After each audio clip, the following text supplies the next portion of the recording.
Asisten teknisi siaran. 1. Seorang asisten teknisi siaran sedang melakukan pemeriksaan rutin pada pemancar FM. Ia menemukan bahwa nilai VSWR atau Voltage Standing Wave Ratio lebih tinggi dari biasanya. Apa yang mungkin menjadi penyebab utama masalah ini? A. Kerusakan pada power amplifier. B. Ketidaksesuaian impedansi antara pemancar dan antena. C. Interferensi dari stasiun radio lain. D. Kelebihan modulasi pada sinyal. E. Kerusakan pada audio prosesor. Jawaban yang tepat dari soal di atas adalah B. Pembahasan dari pertanyaan di atas yaitu, bahwa VSWR yang tinggi umumnya menunjukkan adanya ketidaksesuaian impedansi antara pemancar dan sistem antena.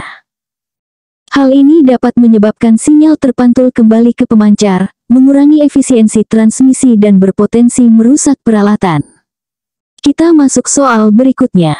2. Dalam proses produksi siaran langsung, asisten teknisi siaran mendeteksi adanya delay audio yang signifikan. Metode apa yang paling efektif untuk mengatasi masalah ini? A.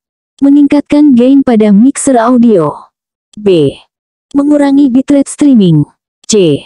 Menggunakan audio kompresor. D. Menerapkan lip sync buffer. E. Mengganti kodek audio. Jawaban yang tepat dari soal di atas adalah D. Pembahasan dari pertanyaan di atas yaitu, bahwa lip sync buffer adalah metode yang efektif untuk mengatasi delay audio dalam siaran langsung. Teknik ini menyesuaikan timing antara audio dan video, memastikan sinkronisasi yang tepat dan mengurangi efek delay yang terlihat oleh pemirsa. Kita masuk soal berikutnya. 3.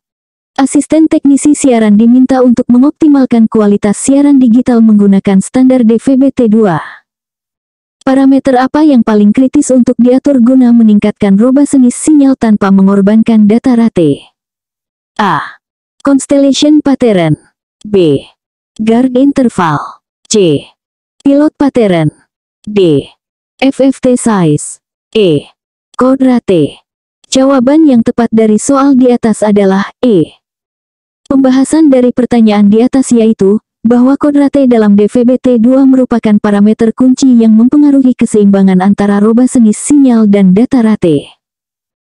Menurunkan kode rate atau misal dari 5/6 ke 3/4 akan meningkatkan ketahanan terhadap noise dan interferensi, meskipun dengan sedikit pengurangan pada data rate. Kita masuk soal berikutnya. 4. Saat melakukan maintenance pada sistem otomasi siaran, asisten teknisi siaran menemukan bahwa beberapa file audio tidak terdeteksi oleh sistem. Apa langkah troubleshooting pertama yang harus dilakukan? A. Memformat ulang server penyimpanan. B. Menginstal ulang software otomasi. C. Memeriksa metadata dan format file audio. D. Mengganti hardware controller otomasi. E. Meningkatkan kapasitas RAM server. Jawaban yang tepat dari soal di atas adalah C. Pembahasan dari pertanyaan di atas yaitu, bahwa langkah pertama dalam troubleshooting file audio yang tidak terdeteksi adalah memeriksa metadata dan format file. Sistem otomasi siaran bergantung pada informasi yang benar dalam metadata atau seperti judul, artis, durasi, dan kompatibilitas format file untuk mengindeks dan memutar konten dengan benar. Kita masuk soal berikutnya. 5. Asisten teknisi siaran sedang mengatur sistem EAS atau Emergency Alert System. Berapa frekuensi yang digunakan untuk tone attention pada sistem EAS? A. 853 Hz dan 960 Hz. B. 1562 Hz dan 2083 Hz. C. 500 Hz dan 600 Hz. D. 2000 Hz dan 2400 Hz. E. 1050 Hz dan 1650 Hz. Jawaban yang tepat dari soal di atas adalah A. Pembahasan dari pertanyaan di atas yaitu, bahwa sistem EAS menggunakan dua frekuensi spesifik untuk tone attention, yaitu 853 Hz dan 960 Hz. Frekuensi ganda ini dipilih untuk meningkatkan keandalan deteksi dan mengurangi kemungkinan false positif dalam aktivasi sistem darurat. Kita masuk soal berikutnya. 6. Dalam proses perawatan pemancar TV digital, asisten teknisi siaran menemukan bahwa nilai MAR atau Modulation Error Ratio berada di bawah standar. Apa implikasi utama dari kondisi ini terhadap kualitas siaran? A. Meningkatnya interferensi co-channel. B. Berkurangnya area cakupan siaran. C. Terjadinya ghosting pada gambar TV analog. D. Meningkatnya konsumsi daya pemancar. E. Bertambahnya delay pada transmisi. Jawaban yang tepat dari soal di atas adalah B. Pembahasan dari pertanyaan di atas yaitu, bahwa MAR yang rendah mengindikasikan kualitas sinyal yang buruk, yang secara langsung berdampak pada area cakupan siaran. Sinyal dengan MAR rendah lebih rentan terhadap noise dan interferensi, menyebabkan penurunan jangkauan efektif pemancar dan potensial hilangnya penerimaan di area pinggiran. Kita masuk soal berikutnya. 7. Asisten teknisi siaran diminta untuk mengimplementasikan sistem watermarking audio pada konten siaran. Metode watermarking apa yang paling sesuai untuk aplikasi broadcast tanpa mengganggu kualitas audio yang dirasakan pendengar? A. Spread spectrum watermarking. B. Echo hiding. C. Phase coding. D. Least significant bit atau LSB coding. E. Patchwork algorithm. Jawaban yang tepat dari soal di atas adalah A. Pembahasan dari pertanyaan di atas yaitu, bahwa spread spectrum watermarking adalah metode yang sangat cocok untuk aplikasi broadcast karena ketahanannya terhadap berbagai jenis pemrosesan sinyal dan kemampuannya untuk menyembunyikan data watermark tanpa degradasi yang signifikan pada kualitas audio yang dirasakan. Metode ini menyebarkan informasi watermark ke seluruh spektrum frekuensi, membuatnya sulit dideteksi atau dihapus. Kita masuk soal berikutnya. 8.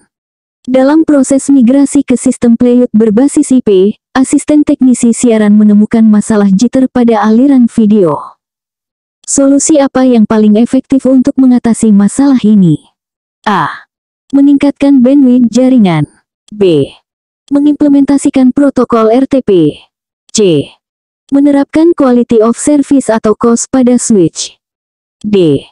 Menggunakan kodek dengan bitrate lebih rendah. E. Menambah buffer size pada encoder. Jawaban yang tepat dari soal di atas adalah C. Pembahasan dari pertanyaan di atas yaitu, bahwa implementasi quality of service atau COS pada switch jaringan adalah solusi paling efektif untuk mengatasi jitter dalam sistem playback berbasis IP.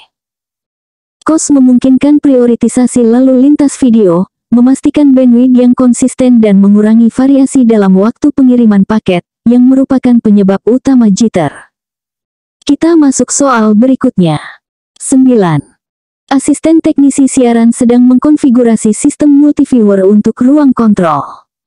Apa faktor kritis yang harus dipertimbangkan dalam pengaturan latensi multiviewer untuk memastikan sinkronisasi yang tepat dengan sumber video langsung? A. Resolusi display output. B. Jumlah input video. C. Frame rate sumber video. D. Color depth processing. E. Teknik kompresi video. Jawaban yang tepat dari soal di atas adalah C. Pembahasan dari pertanyaan di atas yaitu, bahwa frame rate sumber video adalah faktor kritis dalam konfigurasi latensi multiviewer.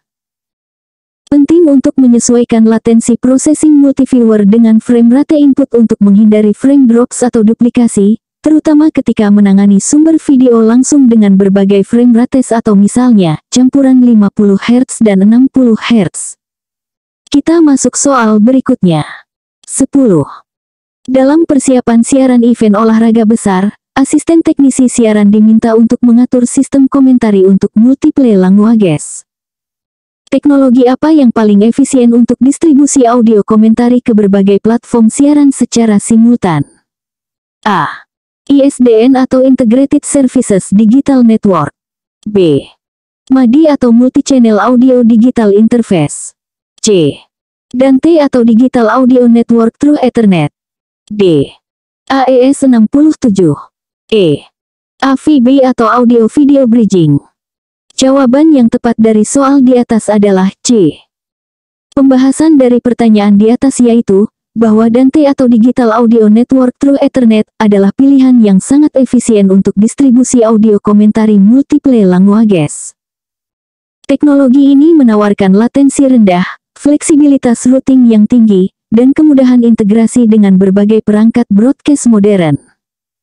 Dante memungkinkan transmisi banyak channel audio melalui jaringan IP standar, ideal untuk menangani kompleksitas distribusi audio dalam event berskala besar. Kita masuk soal berikutnya.